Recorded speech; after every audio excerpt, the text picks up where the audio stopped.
জয় মা শক্তি মহামায়া, কেমন আছেন সকলে? আশা করি ভালোই আছেন। তো আজকে আপনাদের সামনে একটা ভিডিও নিয়ে আসছি বা মন্ত্র এসেছি, যেটি হচ্ছে পুতুলে প্রাণ প্রতিষ্ঠা করা। এই ভিডিওটা আমি বেশ কিছুদিন আগে দিয়েছিলাম, ভিডিওটাকে ডিলিট করতে হয়েছিল, কারণ এক ভাই আমাকে ফোন করে বলেছিলেন যে ওনার রিকোয়েস্টে আমি এই ভিডিওটা আবার পুনরায় আপলোড করছি। উনি বলেছিলেন যে আপনার কথাটা অতটা ভালো বোঝা যাচ্ছে না, ভয়েসটা বোঝা যাচ্ছে না, তো আপনি আরেকবার ভয়েসটা দিলে ভালো করে শোনা যেত।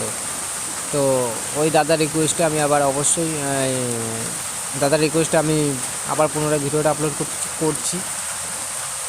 তো কী করতে হবে, আপনাকে মন্ত্রটা স্ক্রিনে দেখে নেবেন, এবং একজনের লিখেও পাঠিয়েছিলেন যে দাদা পুতুল জাগরণী করার পর কোনো চক্ষুদান করতে হয় কিনা। দেখুন, চক্ষুদান করতে তো হবেই, যে কোনো জিনিসই, পুতুল হোক, প্রাণ হোক, মূর্তি হোক, যাই হোক। প্রাণ প্রতিষ্ঠা চক্ষুদান যদি না দেন তাহলে কী করে কাজ হবে। এবার আপনাকে কি করতে হবে, মধ্য কথায় আসি।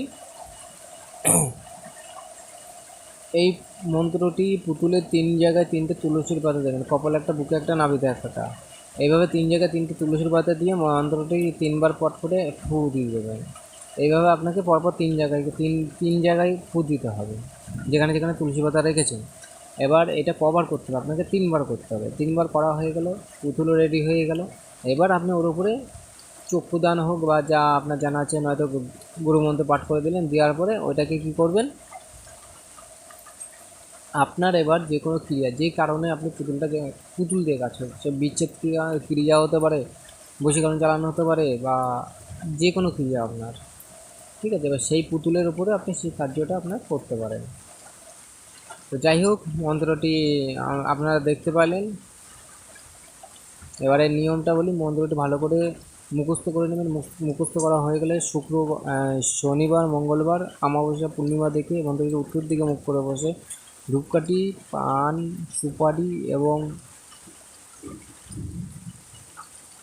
একটা ঘিয়ের প্রদীপ ধরিয়ে চোখ বন্ধ করে মন্ত্রটি 108বার জপ করে নেবেন। জপ করে নিলে বাকশিদ্ধ আদায় হয়ে যাবে। আদায় হয়ে যাওয়ার পরে আপনি যে কোনো ক্রিয়া খাটাতে পারবেন, ঠিক আছে।